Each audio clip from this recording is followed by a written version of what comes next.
2026 നിയമസഭാ തെരഞ്ഞെടുപ്പിൽ കേരളത്തിൽ അധികാരം പിടിക്കുവാൻ കർണാടക മോഡൽ നടപ്പിലാക്കുവാനാണ് കോൺഗ്രസ് ഹൈക്കമാൻഡ് തീരുമാനമെടുത്തിട്ടുള്ളത്. എന്താണ് ഈ കർണാടക മോഡൽ? അതാണ് ഈ വീഡിയോയിൽ വിശദീകരിക്കുവാൻ പോകുന്നത്. ഇതിൽ ഏറ്റവും പ്രധാനപ്പെട്ട കാര്യം രാഷ്ട്രീയ പ്രവർത്തന പ്രചരണ തന്ത്രങ്ങൾ ആവിഷ്കരിക്കുവാൻ ഒരു രാഷ്ട്രീയ തന്ത്രജ്ഞന്റെ സാന്നിധ്യമാണ്. കർണാടകയിൽ സുനിൽ കനകോലുവാണ് ഇത്തരത്തിൽ കോൺഗ്രസിന് വേണ്ടി വളരെ വിജയകരമായി പ്രവർത്തന പ്രചരണ തന്ത്രങ്ങൾ ആവിഷ്കരിച്ച് നടപ്പാക്കിയത്. അതുകൊണ്ട് തന്നെ കനകോലുവിനായിരിക്കും കേരളത്തിന്റെയും ചുമതല.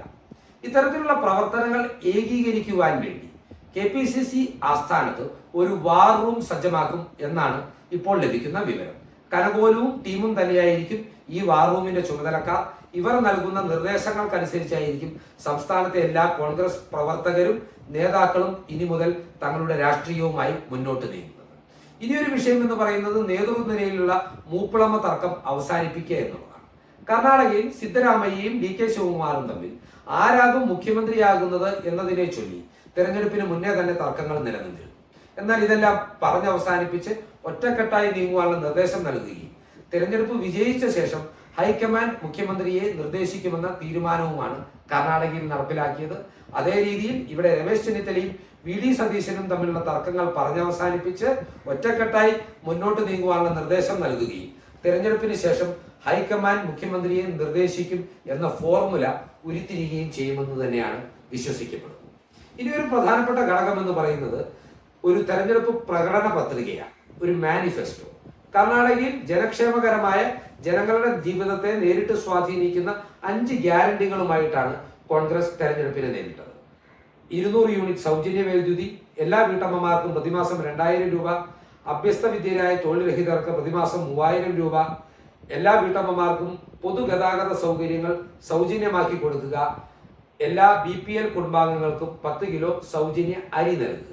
കേരളത്തിന്റെ സാഹചര്യങ്ങൾക്കനുസരിച്ച് പരിഷ്കരിച്ച രീതിയിൽ ഇത്തരം 5ഓ അതിലധികമോ ഗ്യാരണ്ടികൾ ജനങ്ങൾക്ക് മുൻപോട്ട് വയ്ക്കുകയും ഇവയെക്കുറിച്ച് ജനങ്ങളെ ബോധവാന്മാരാക്കുവാനുള്ള പ്രചരണ പ്രവർത്തനം നടത്തുവാനുള്ള ഉത്തരവാദിത്വം പാർട്ടി ഘടകങ്ങളെ ഏൽപ്പിക്കുകയും ചെയ്യുവാനുള്ള സാധ്യതയാണ് ശക്തമാകുന്നത്.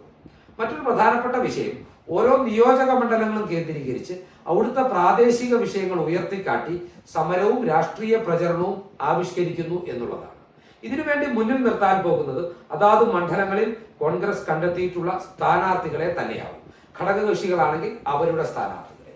ഇത്തരത്തിൽ വളരെ നേരത്തെ സ്ഥാനാർത്ഥി പ്രഖ്യാപനം നടത്തുവാനും സ്ഥാനാർത്ഥികൾക്ക് പ്രവർത്തനം ആരംഭിക്കുവാനുമുള്ള ഒരു സാഹചര്യം സംജാതമാകും.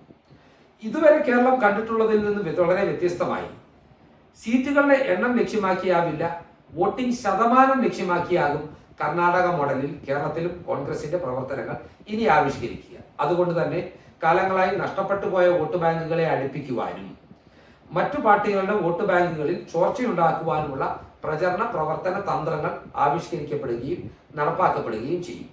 SDPIയുടെയും ജമാഅത്തിന്റെയും പിന്തുണയും അതുപോലെ തന്നെ BDJSനെ എത്തിച്ച് മുന്നണി വിപുലീകരിക്കുവാനുള്ള സാധ്യതകളുമെല്ലാമാണ് ഇവിടെ തെളിഞ്ഞു വരുന്നത്. അപ്പോൾ ഇത്രയും സാഹചര്യങ്ങൾ മുന്നിൽ നിർത്തി ഇത്രയും കാര്യങ്ങൾ കൃത്യമായി ക്രോഡീകരിച്ച് തെരഞ്ഞെടുപ്പിന് 1 വർഷം മുമ്പേ തന്നെ ഇവയുടെ ഫലപ്രദമായ നടപ്പാക്കൽ ആരംഭിച്ചാൽ 2026 കോൺഗ്രസിന് അധികാരത്തിൽ തിരിച്ചെത്തുവാൻ സാധിക്കുമെന്ന് തന്നെയാണ് കോൺഗ്രസ് ഹൈക്കമാൻഡ് വിലയിരുത്തുന്നത്. സ്വാഭാവികമായും നിലവിലെ രാഷ്ട്രീയ സാഹചര്യങ്ങൾ പരിഗണിക്കുമ്പോൾ ഇതിനുള്ള സാധ്യതകൾ വളരെ ശക്തമാണ്. ഒരു പ്രധാനപ്പെട്ട കാര്യം കൂടി പറയാൻ വിട്ടുപോയി. കനകോലുവിന്റെ ഒരു സ്പെഷ്യാലിറ്റി എന്ന് പറയുന്നത് ജനങ്ങളെ വെറുപ്പിക്കാതെ ഇതുവരെ കണ്ടിട്ടുള്ള സമര രീതികളിൽ നിന്ന് വളരെ വ്യത്യസ്തമായി സംസ്ഥാന സർക്കാരിന്റെ അഴിമതികൾ ഉയർത്തിക്കാട്ടുന്ന സമൂഹ മാധ്യമ പ്രചരണ തന്ത്രങ്ങളാണ്. അതും വലിയ രീതിയിൽ അത്തരം പ്രചരണ തന്ത്രങ്ങളുടെ ഒരു കുത്തൊഴുക്ക് കേരളത്തിൽ ഉണ്ടാകും. ഇതെല്ലാം കൊണ്ട് കേരളത്തിൽ കോൺഗ്രസിന് അധികാരത്തിൽ തിരിച്ചെത്തുവാനാകുമോ എന്ന ചോദ്യം നിങ്ങൾക്ക് മുന്നിൽ വെച്ചുകൊണ്ട് ഈ വീഡിയോ അവസാനിപ്പിക്കുകയാണ്. നന്ദി.